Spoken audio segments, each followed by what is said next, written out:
ইন্নাল্লাহা ইয়া'মুরু বিল আদলি ওয়াল ইহসান, নিশ্চয় আল্লাহ তাআলা তোমাদেরকে ন্যায় বিচারের আদেশ দেন, সদাচরণের আদেশ দেন, নিকট আত্মীয়দেরকে দানের আদেশ দেন। আদেশ কয়টা? আওয়াজ করে সবাই বলুন তো কয়টা? নিশ্চয় আল্লাহ তাআলা তোমাদেরকে ন্যায় বিচারের আদেশ দেন, সদাচরণের আদেশ দেন, তিনি তোমাদের নিকট আত্মীয়দেরকে দানের আদেশ দেন, আর তিনি তোমাদেরকে অশ্লীলতা থেকে নিষেধ করেন, মন্দ কাজ থেকে নিষেধ করেন, অবাধ্যতা সীমা লঙ্ঘন থেকে নিষেধ করেন। তিনি তোমাদেরকে উপদেশ দেন যাতে তোমরা শিক্ষা গ্রহণ করো। সুবহানাল্লাহ। উপদেশ দিচ্ছে স্বয়ংকে। তিনটা জিনিসের আদেশ।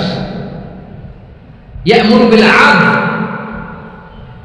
সুবিচার ন্যায় বিচারের আদেশ তিনি দেন। ইহসানের আদেশ দেন যাতে আমরা ইহসান করি, একে অপরের প্রতি সুবিচার করি, মহানুভবতা দেখাই, অনুগ্রহ দেখাই, আর নিকট আত্মীয়দেরকে যেন আমরা দান করি। এই তিনটা আদেশ তিনি দিয়েছেন। আর কোন তিনটা জিনিস থেকে তিনি বারণ করেছেন? অশ্লীলতা, ফাহশা, মুনকার, মানে সব মন্দ আর অসৎ কাজ, এগুলো থেকে তিনি আমাদেরকে বারণ করেন। ওয়াল বাগি, অবাধ্যতা, সীমা লঙ্ঘন, এই তিনটা কাজ থেকে তিনি আমাদেরকে বারণ করেন। তিনি আমাদেরকে উপদেশ দেন, স্বয়ং আল্লাহ তাআলা আমাদেরকে উপদেশ দেন যাতে করে আমরা শিক্ষা গ্রহণ করি। সুবহানাল্লাহ। তাহলে আসুন আমরা ধরে ধরে একটা একটা করে সামনের দিকে আগাই। আল্লাহ তাআলা প্রথমে আমাদেরকে আদেশ দিয়েছেন আদালের। ইন্নাল্লাহা ইয়া'মুরু বিল আদল, আওয়াজ করে বলুন আল আদল। সবাই বলুন আল আদল। আমরা উর্দু জানি, হিন্দি জানি, অনেকে ইংরেজিও জানি, কিন্তু আরবি শব্দগুলো আমাদের মুখ দিয়ে বেরোতে চায় না। আওয়াজ করে বলুন আল আদল। মাশাআল্লাহ। ইন্নাল্লাহা ইয়া'মুরু বিল আদল, আল্লাহ তাআলা আমাদেরকে আদলের আদেশ দেন।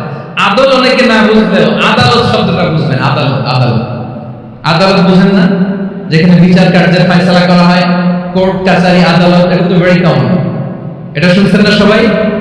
আদালত, যেখানে ন্যায় বিচার হবে, সুশাসন হবে। কিন্তু ভাগ্যের কি নির্মম পরিহাস, ওখান থেকে মিথ্যা সাক্ষী দিয়ে মনমতো রায় দিয়ে দেয়া হয়।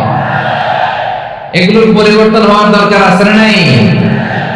প্রিয় ভাইয়েরা, আদালত, আল আদল, ইংরেজিতে বলে জাস্টিস, ন্যায় বিচার, সুবিচার, সুশাসন, জাস্টিস, আল আদল, সব জায়গায় এই জাস্টিস থাকা দরকার। Justice should be prevail in the society. The mission of all prophet was to uphold the justice. সব নবীর মিশন ছিল এই জাস্টিসকে, আদালকে, সুশাসন আর সুবিচারকে নিশ্চিত করা। করেন সুবহানাল্লাহ। And the core message of every divine scripture was to uphold justice. পৃথিবীর সব আসমানি কিতাবের মূল শিক্ষা ছিল এই জাস্টিসকে সমাজে এনশিওর করা, সুবিচার, সুশাসনকে এনশিওর করা। তাহলে প্রিয় ভাইরা, আমরা বুঝতে পারলাম আল আদল শব্দের মানে হচ্ছে ইনসাফ বা সুবিচার বা ন্যায় বিচার। এটা হচ্ছে একটা general meaning, very general meaning.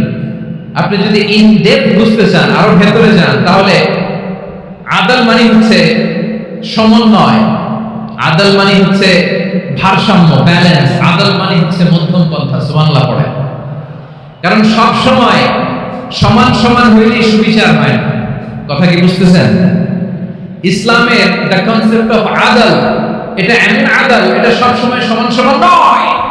যখন সমান সমান দেওয়া দরকার, ইসলাম সমান সমান দেয়।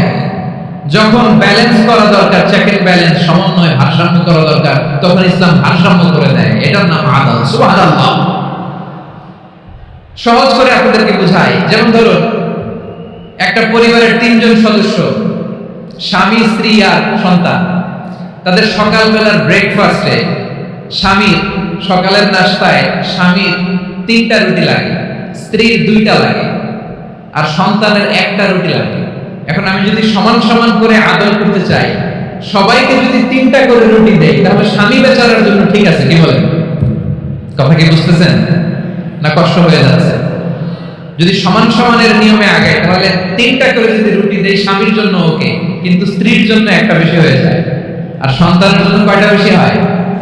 আচ্ছা, এই তো বুঝতেছেন, মাশাআল্লাহ। আচ্ছা, 2টা করে যদি সবাই দেয় সমান সমান নীতিতে, তাহলে স্ত্রীর জন্য, স্ত্রী বেচারের জন্য ঠিক আছে, কিন্তু স্বামীর কয়টা কম করে? আর সন্তানের বেশি হয়ে যায় কয়টা?